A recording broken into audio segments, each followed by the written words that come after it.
श्री शिवाय नमस्ते भयावह हर हर महादेव। कैसे हैं आप सब? देखिए आज का यह वीडियो बहुत ही खास होने वाला है। आप सभी लोग जानते हैं कि 8 मार्च 2024 को है महाशिवरात्रि। दोस्तों, महाशिवरात्रि साल की सबसे बड़ी शिवरात्रि होती है और महाशिवरात्रि का लोग बहुत ही बेसब्री से इंतजार भी करते हैं। उसका सबसे बड़ा कारण यह है कि महाशिवरात्रि के दिन आपके द्वारा किया गया छोटे से छोटा उपाय का भी आपको फल बहुत ही बड़ा होकर मिलता है। उदाहरण के लिए, अगर आप लोग महाशिवरात्रि के दिन एक चावल का दाना भी शिवजी पर चढ़ा देते हो या एक बेलपत्र भी चढ़ा देते हो तो भाई उसका फल आप लोगों को क्या मिलने वाला है, उसकी आप कभी कल्पना भी नहीं कर सकते हो। इसीलिए दोस्तों, आज हम आप लोगों को इस महाशिवरात्रि पर किए जाने वाला 7 लौटे जल वाला उपाय बताएंगे। जिस 7 लौटे जल वाले उपाय को करने से आपकी चाहे कैसी ही मनोकामना क्यों न हो, लंबे समय से ही क्यों वह पूर्ण न हो रही हो, आपने सभी उपाय उस मनोकामना के लिए करके देख लिया हो पर आपकी मनोकामना पूर्ण न हो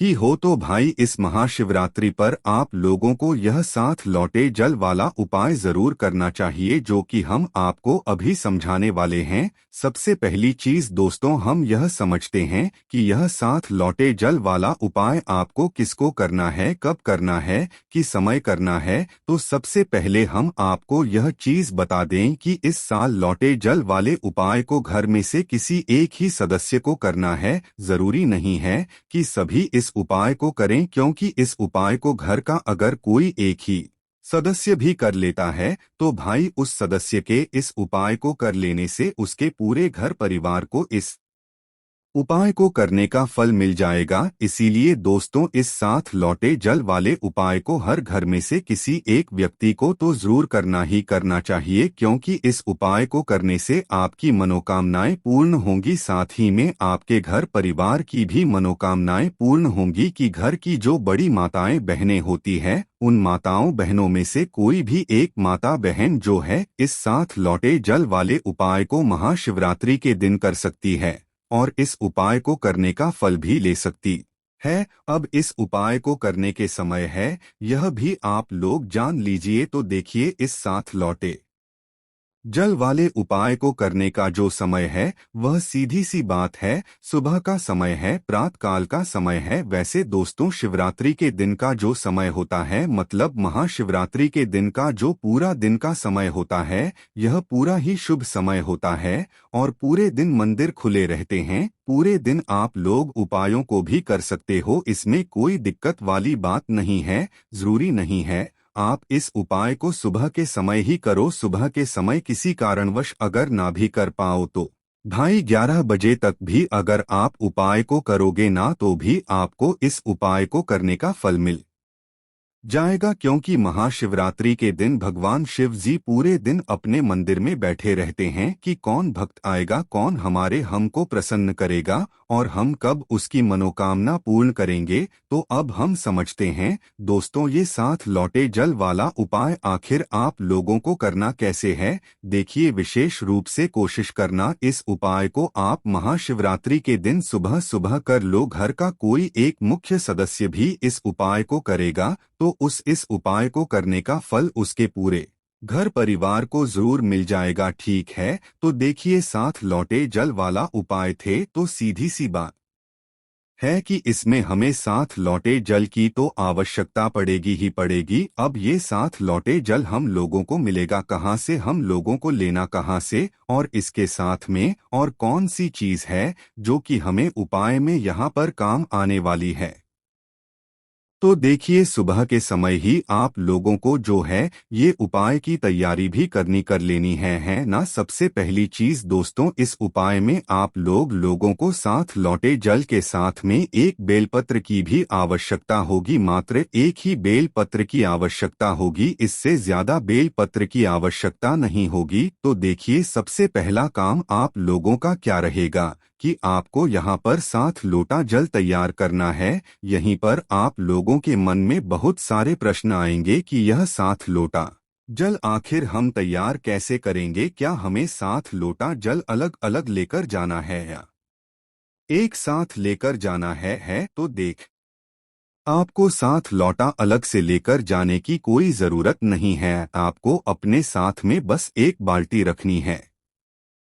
ठीक है, और जरूरी नहीं है कि यह ही वाला जो जल है ये आप अपने घर के परिंदे से ले, क्योंकि परिंदे में हो सकता है कि भाई इतना ज्यादा जल न हो। अगर है आपके घर के परिंदे में इतना ज्यादा जल तो भाई आप अपने घर के परिंदे से ही जो है मतलब इस वाले जल को लें, इस वाले उपाय को करने के लिए। और अगर नहीं है तो फिर भाई आप किसी हैंड बम से भी इस वाले जल को ले सकते हैं, या आपके घर में अगर कोई बोरिंग वगैरह है तो भी वहां से भी आप लोग इस जल को ले सकते हैं। तो इस साथ लौटे जल वाले उपाय को करने के लिए आप लोगों को जो साथ लोटा जल लेना है वो एक बाल्टी में भर लेना है, ठीक है। जिसके अंदर साथ लोटा जल आ जाए आपको अपने साथ में रखना एक ही होता है, बस अपनी बाल्टी के अंदर उतना जल भर लेना है कि भाई उस बाल्टी के अंदर साथ लोटा जल आ जाए हैं। ना तो भाई उस बाल्टी के अंदर या जो भी आपके पास पात्र हो जिसके अंदर साथ लोटा जल बन जाए, आपको अपने उस पात्र के अंदर जल भर लेना है।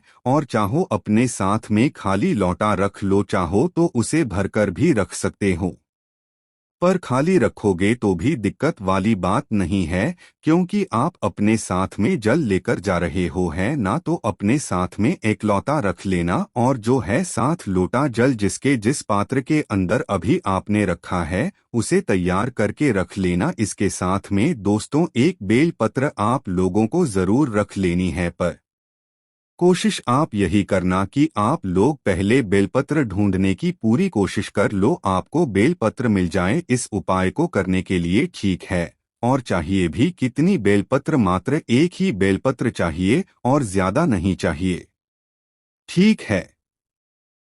तो एक बेलपत्र और अपना साथ लौटा जल तैयार करके आपको प्रातःकाल सुबह सुबह स्नान करके शुद्ध होकर शुद्धता का विशेष रूप से ध्यान रखना उपाय को करते समय, और पहुंच जाना अपने घर के पास में जो भी शिव मंदिर हो, शिवालय हो, जहां पर शिवलिंग विराजित हो वहां पर। देखो इस दिन महाशिवरात्रि रहेगी तो शिव जी के मंदिर में भीड़ भी रहेगी, तो इसलिए कोशिश करना जल्दी से जल्दी उपाय कर लो ताकि मंदिर में भीड़ ना रहे और आप आराम से मनोर मतलब अच्छे से आनंदमय होकर जो है इस वाले उपाय को कर सको।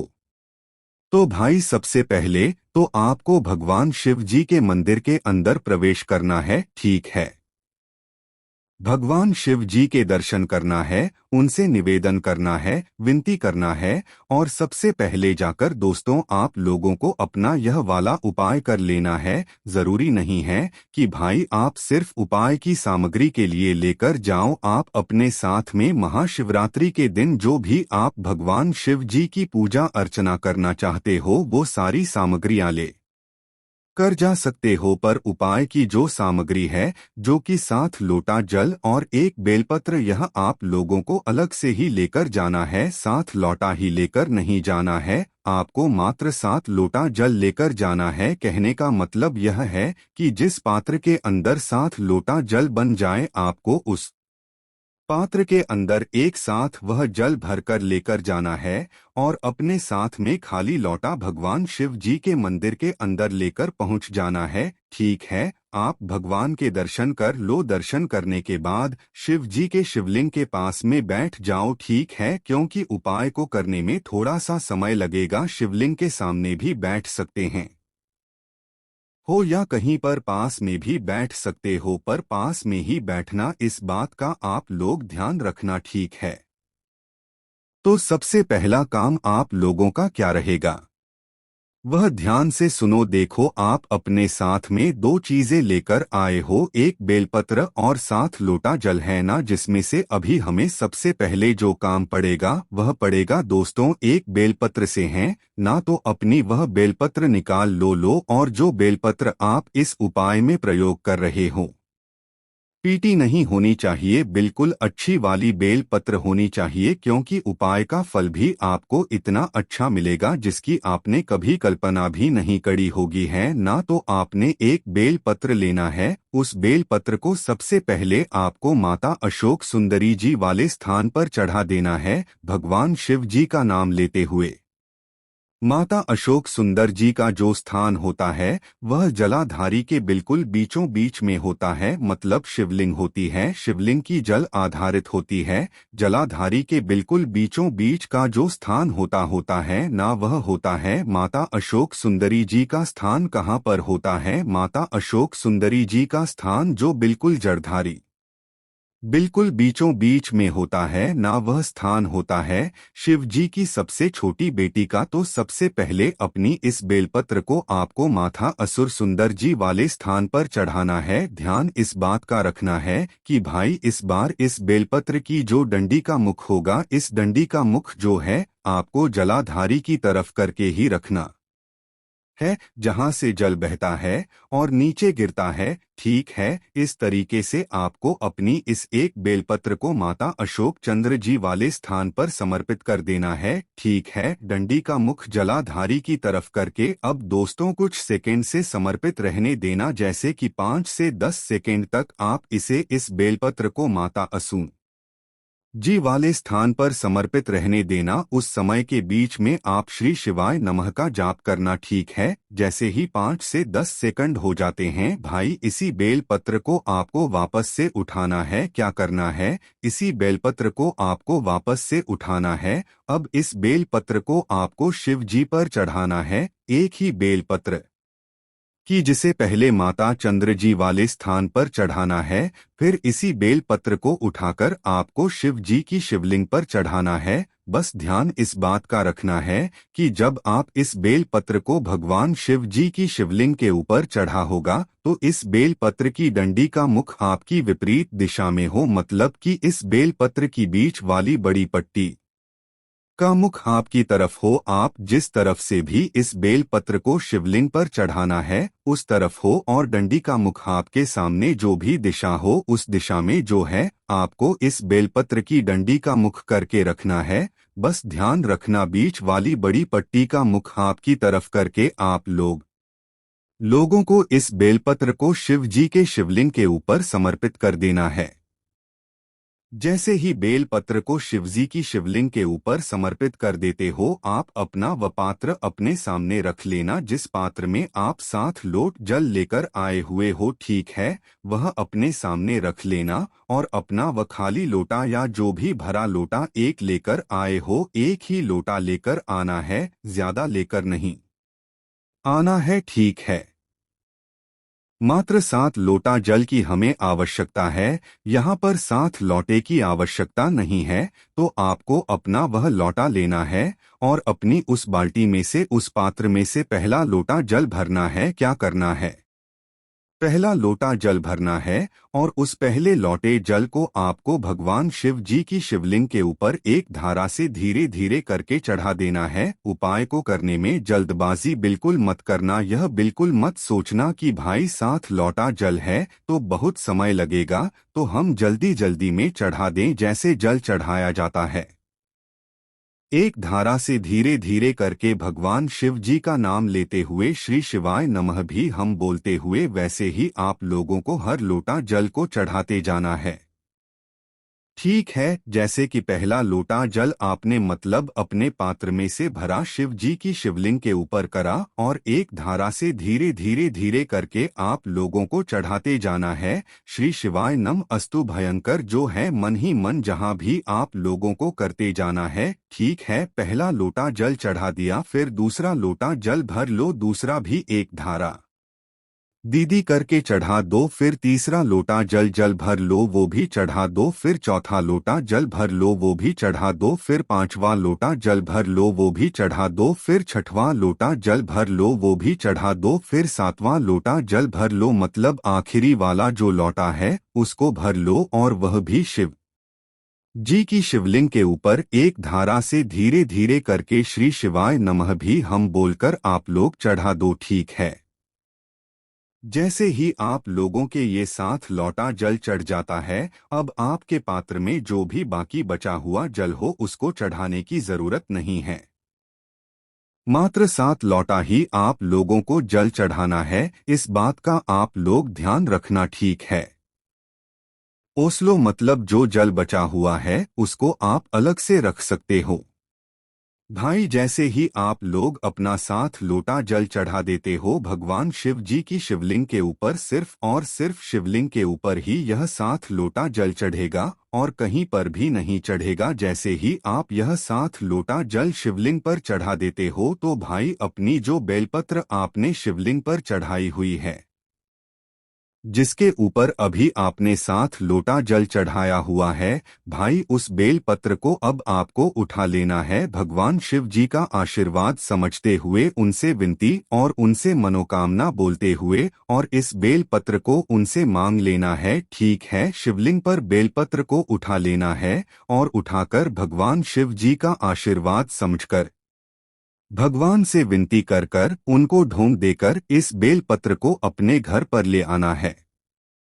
महाशिवरात्रि के दिन ही जब आप इस उपाय को कर रहे हो, ठीक है, तो अपने घर ले आओ इस बेल पत्र को। इस बेल पत्र को अपने घर पर लाकर किसी भी अच्छे और शुद्ध स्थान पर रख दो, जैसे कि भगवान जी आपके घर में जहां पर विराजित हैं उस स्थान पर जाकर आप लोग जो है इस बेलपत्र को रख दो। देखो, इस बेल पर को रखने के बाद इस बेलपत्र को आप अपने घर में या तो 11 दिन तक रखो या तो 21 दिन तक रखो, भगवान शिव जी का आशीर्वाद समझते हुए। ठीक है, 11 दिन भी रख सकते हैं कि इस दिन भी रख सकते हो। महाशिवरात्रि के दिन से गिनना कि भाई 11 दिन का हो रहे हैं और महाशिवरात्रि के दिन से ही गिनना। अगर 21 दिन तक रख रहे हो तो 21 दिन कब हो रहे हैं, और जैसे ही 11 या 21 दिन आता है आपके ऊपर से भाई 11 दिन भी रख सकते हो कि इस दिन भी रख सकते हो। ठीक है, तो जैसे ही 11 या 21 दिन आता है तो भाई उस दिन आप लोगों को अपनी इस बेलपत्र को उस स्थान से उठाना है जहां पर आपने इस बेलपत्र को अपने घर पर रखा हुआ है। फिर इस बेल पत्र को आपको किसी भी नदी, बावड़ी या तालाब या सरोवर के घाट पर लेकर जाना है। ठीक है, मतलब इस बेल पत्र को आपको विसर्जन करना है। आप है ना किसी भी बहती हुई नदी में या बावड़ी में या तालाब में या सरोवर में, वहां पर जाकर जल के अंदर इस बेल पत्र को प्रवाहित कर देना है, विसर्जन कर देना है।